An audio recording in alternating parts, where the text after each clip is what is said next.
आपकी सरकार है, करके दिखाइए, हिम्मत है तो करके दिखाइए। भाई किसी भी संगठन को सिर्फ राजनीतिक लाभ के लिए उसके नाम को इस्तेमाल, क्या बिहार में तमाम और ज्वलंत विषय समाप्त हो गए? क्या पूरी की पूरी सरकार कौन? नमस्कार, आप देख रहे हैं यूथ इंडिया टीवी। मैं हूं आपका दोस्त राजा पांडे। अभी बिहार के अंदर खलबली मचा हुआ है, जानते हैं क्यों? बागेश्वर धाम वाले बाबा धीरेन्द्र शास्त्री 13 तारीख को पटना आने वाले हैं। वीडियो में बताएंगे आपको हम पूरा कहानी। इससे पहले अगर अभी तक आपने हमारे चैनल को सब्सक्राइब नहीं किया है तो प्लीज लाल बटन दबा के चैनल को सब्सक्राइब कर लें और लाइक कर दें। बिहार में 13 तारीख से लेकर 17 तारीख तक बागेश्वर धाम बाबा हनुमान चालीसा का पाठ करेंगे और 15 तारीख को दिव्य दरबार भी लगाएंगे।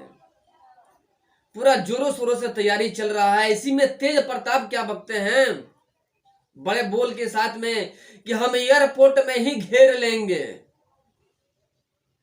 शायद वो भूल रहे हैं कि बिहार में सरकार किनकी है। यानी तेज प्रताप यादव खुलेआम धमकी दे रहे हैं बागेश्वर धाम बाबा को कि हम पटना उतरने नहीं देंगे, एयरपोर्ट पे घेराव कर देंगे।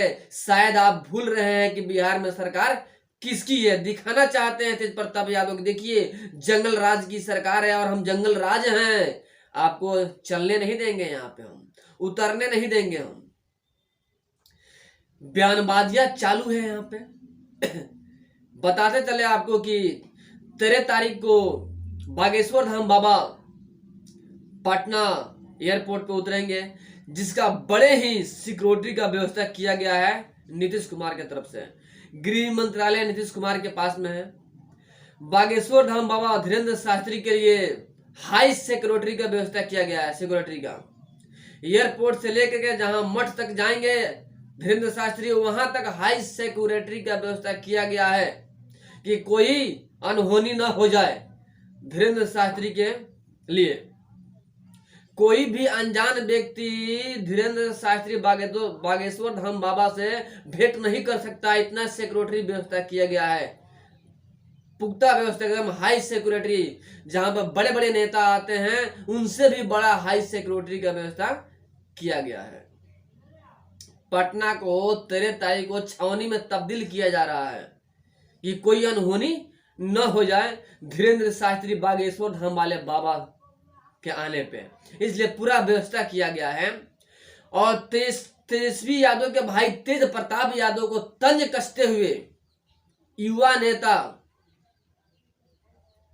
लोजपा अध्यक्ष चिराग पासवान ने तंज किया है कि भाई किसी के धर्म और आस्था के ठेस न पहुंचाए। बिहार में जितना काम पीछे पड़ा है ना, उस काम को कीजिए, बिहार को तरक्की में कीजिए, न कि बागेश्वर धाम वाले बाबा के पीछे पड़िए। उनको आने से आखिर आपको तकलीफ क्या है?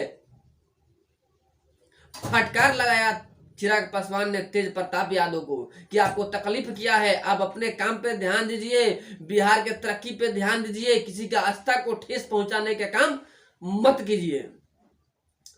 आपको दिखाएंगे हम चिराग पासवान के जुबानी। असली युवा नेता चिराग पासवान है। यहां तक कि चिराग पासवान ने यह भी कहा कि अगर हिम्मत है तो बजरंग दल के बैन करके दिखा ना दो, रोक के दिखा दो, तुम्हारे पास हिम्मत है तो बजरंग दल के रोक कर दिखाओ। बजरंग दल को रोक नहीं पाओगे। खुलेआम धमकी दी चिराग पासवान ने तेज प्रताप यादव को कि दम है तब बजरंग दल को रोक कर दिखा दो। चिराग पासवान ने सही कहा, किसी की माई की लाल में औकात नहीं है कि बजरंग दल को रोक सके। किसी में हिम्मत नहीं है, इसमें है आपकी नहीं होगी। ये व्यक्तिगत विश्वास का विषय है भाई। कई लोग हैं जो बाबा पे विश्वास करते हैं, कई लोग हैं जो बाबाओं पे विश्वास नहीं करते। वो छोड़ दीजिए ना उनके ऊपर। सरकार का काम ये नहीं है कि किसी की आस्था, किसी के विश्वास के ऊपर कोई टीका टिप्पणी करे। सरकार का काम है कि लोगों को उनकी ज़रूरतें मुहैया कराए, उनको सुविधाएं दे। क्या बिहार में तमाम और ज्वलंत विषय समाप्त हो गए? क्या पूरी की पूरी सरकार, कौन से बाबा आ रहे हैं, कौन से बाबा नहीं आ रहे, छोड़ दीजिए ना लोगों के ऊपर भाई। लोग देखेंगे, समझेंगे अपना। कोई आएगा, मिलेंगे, नहीं आएगा, नहीं मिलेंगे, ये लोगों के ऊपर है। पर जब सरकार इसमें हस्तक्षेप करने लगती है तो ये दर्शाता है, पूर्णतः ये दर्शाता है कि सरकार ज्वलंत विषयों से ध्यान भटकाने के लिए इस तरीके की बयानबाजी कर रही है जो सरासर गलत है। चिराग जी, पटना हाईकोर्ट ने कास्ट बेस्ड सर्वे पर स्टे लगा दिया है। इसको लेकर बिहार सरकार ने रिट पिटीशन डाला है कि जल्दी सुनवाई हो। भाई हम लोग शुरू से कहते आ रहे हैं कि जातीय जनगणना का हम लोग समर्थन करते हैं, और ऐसे दल जो इसका समर्थन करते हैं, क्यों नहीं सर्वदलीय बैठक बुलाई गई, क्यों नहीं तमाम दलों के सुझाव इसमें लिए गए। शुरू में भी जब ये जनगणना शुरू भी हुई थी उस वक्त भी हम लोगों ने आशंका जाहिर की थी कि भाई क्या हो रहा है, कैसे हो रहा है, प्रोसेस क्या है, क्या तरीका है, किसी को मालूम ही नहीं है। क्यों?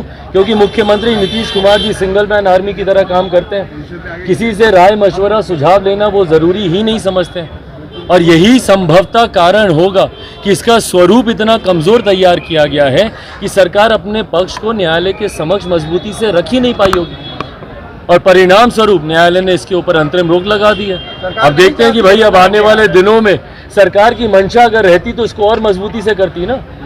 सरकार की मंशा रहती तो जितने भी दल जो समर्थन कर रहे हैं सबको साथ में लेती।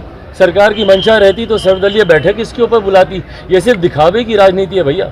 मुख्यमंत्री दिखाते कुछ और है, चाहते कुछ और है। 500 करोड़ रुपए जो इस्तेमाल किए जा रहे हैं उसको मिसयूज ऑफ जो व्यक्ति बिहार को एकजुट नहीं करे वो विपक्ष को एकजुट करने जा रहे हैं। बिहार में बंटवारे की राजनीति कौन करता है भैया? किसने दलित को महादलित किया? किसने पिछड़ा को अति पिछड़ा किया? कौन अगड़ा पिछड़ा की राजनीति कर रहा है? कौन हिंदू मुस्लिम की राजनीति कर रहा है? कौन लव कुश खोरी कुर्मी की राजनीति कर रहा है? कौन महिला पुरुष की राजनीति कर रहा है? बताइए। तो जो बिहार को एक नहीं रख पाए, जो बिहारियों को एक नहीं कर पाए, वो आज विपक्ष को एकजुट करने की बात कर रहे हैं। हास्यास्पद है भैया। और कैसे विपक्ष इनके नेतृत्व में एकजुट होगा?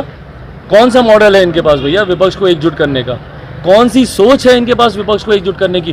और कभी गलती से कोई विपक्ष इनके साथ आ भी गया तो देश की जनता क्यों जाएगी इनके साथ? बिहार में कौन सा ऐसा मॉडल ये खड़ा किए हैं भाई? क्या बताएंगे देश की जनता के सामने जाके कि बिहार में एक दिन में इतनी हत्याएं हो रही हैं तो देश भर में हम इतनी हत्याएं करवाएंगे? या बिहार में इतना भ्रष्टाचार हो रहा है तो देश भर में हम लोग इतने लाखों करोड़ का भ्रष्टाचार कराएंगे? या बिहार में जहरीली शराब से इतनी मौतें हो रही हैं तो देश भर में शराबबंदी लागू करके हम लोग इतनी मौतें करवाएंगे? क्या मॉडल है इनके पास भाई? जिनके प्रदेश में पुल हवा से गिर जाते हों, जिनके प्रदेश में चूहे कुतर जाते हों, उस प्रदेश का कौन सा मॉडल मुख्यमंत्री जी लेकर जाएंगे जहां पे हर जात पात धर्म मजहब के लोग आज की तारीख में सड़क पे हैं और हर समस्या का समाधान जिनके पास लाठी हो?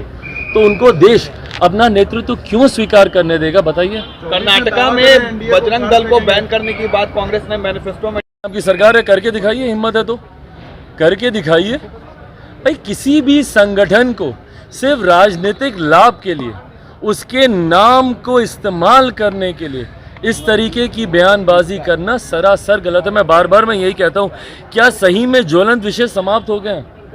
कर्नाटका में क्या और कोई विषय नहीं रहा विपक्ष में होने के बावजूद कांग्रेस के पास कि भाई आप इस तरीके के विषय को आप उठाएंगे?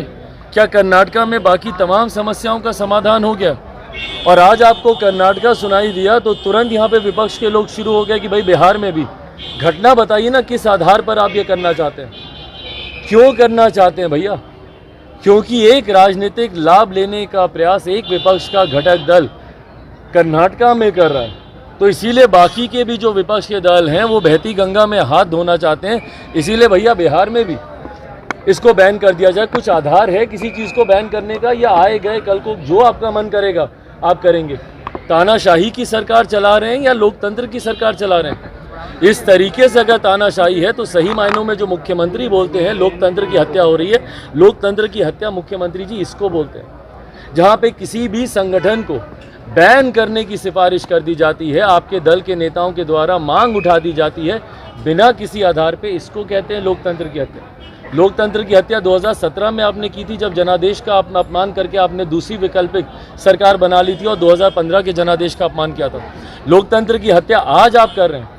जनादेश एनडीए के लिए था, महागठबंधन के सरकार के साथ आप सरकार चला रहे हैं। ये तमाम परिणाम, ये तमाम प्रमाण हैं कि कैसे मुख्यमंत्री नीतीश कुमार जी लोकतंत्र की हत्या करते हैं, कैसे नीतीश